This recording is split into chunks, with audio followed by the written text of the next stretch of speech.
everyone, welcome. This is Betty with Oak by Betina, and this is Texture Thursday. Thank you so much for being here with me today. And after me, most probably will be Taslima from TaslimaMayaArt. Today I'm trying a texture piece, but it's more of an experiment because I am trying something new. So I started on this small little surface, and the first thing I did was I mixed my gesso, which, as you already know, it's chalk, white paint, a little bit of water and glue mixed up. Depending on the texture or how thick you want it, you put more water or less, and that's about it. I added that to the surface and allowed it to dry. Then I picked 3 colors, the yellow, the orange, and the white from Amsterdam. And once that surface was dried, I put down my base colors. The first ones, I put them down directly from the tube because I find it much easier to do it that way than to mix them with water. Once the colors that I put down were nice and pretty, I muted them by adding a little bit of white over them. And here you can see I've taken my dust blower and I am drying this piece up. Because I didn't do a mixture, the drying process was pretty quick.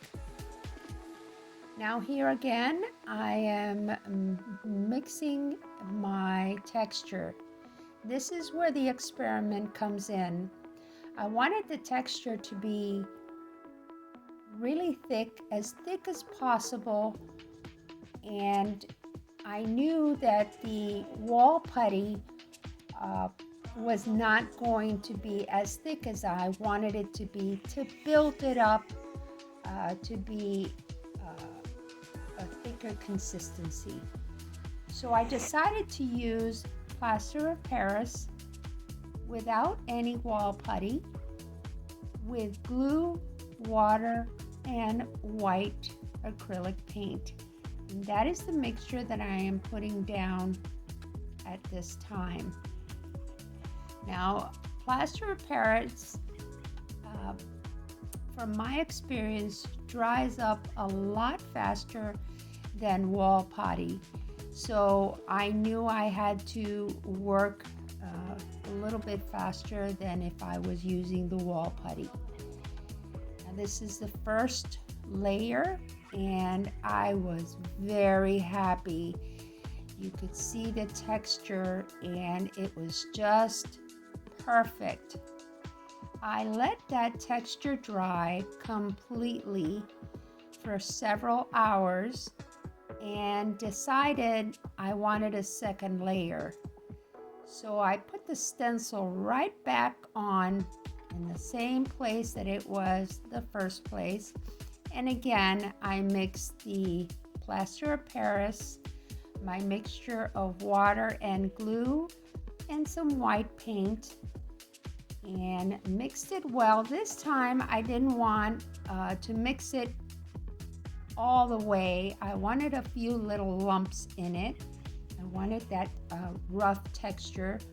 So I put it on pretty fast, and I noticed I didn't make enough texture.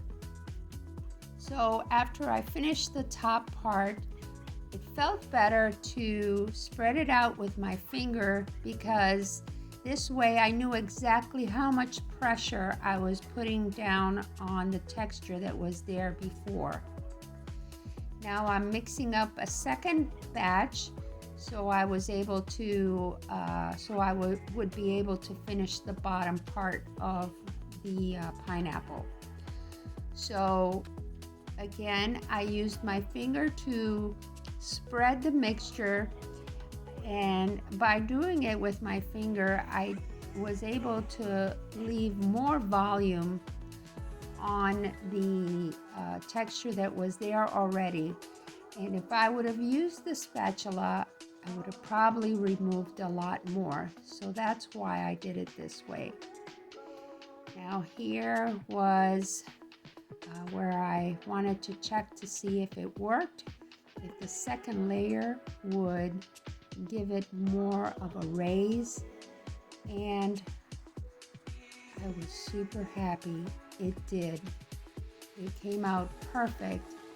I did have to clean the bottom a little bit with a toothpick, but that was fine. I actually had a texture, a raised texture, much larger than using just the stencil itself.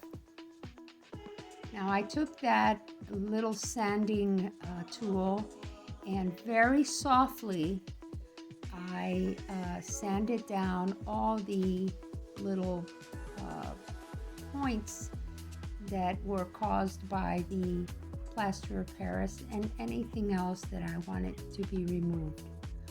Once I was happy, now it was time to play. So I'm going to put the music up now and I will let you continue watching.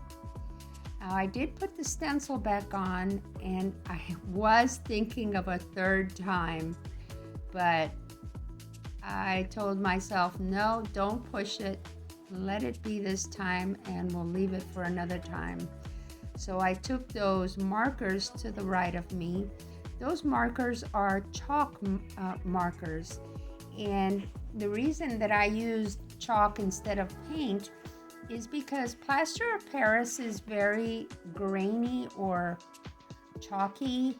And when you use paint, it kind of, makes it lose the color, the original color, and it kind of sinks inside the plaster or the texture that's there.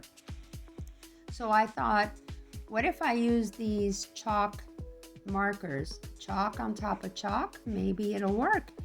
And it did. Look at that vibrant color that's staying on that plaster of Paris texture. I didn't think it was going to work, but it did. You'll see that as I go along using all those colors, they stay true to the color of those markers, and I was very happy. Now those two little bottles on the right side is something that I will be putting on the bottom of the pineapple or the pineapple itself, and it is called Super Shining Liquid Gliding. The name of it is KAMENSKAYA, and those little bottles, it's the first time that I ever used them. I was very happy with the results, and I have placed a link for this gliding liquid and those markers in the description area below in case that you'd like to check them out. Okay guys, I am going to let you watch the rest of this video. I hope you enjoy it, and if you do, please give me a like. Let me know in the comment area what you think about this experiment, if you would like me to do some more of these in the future. I really enjoyed using this plaster of Paris by itself, but like I said before, you do have to work a little bit faster if you are using the plaster of Paris, because it does dry up faster than regular wall putty. So let me put up the music. Everybody, thank you again for being here. Take care of yourselves.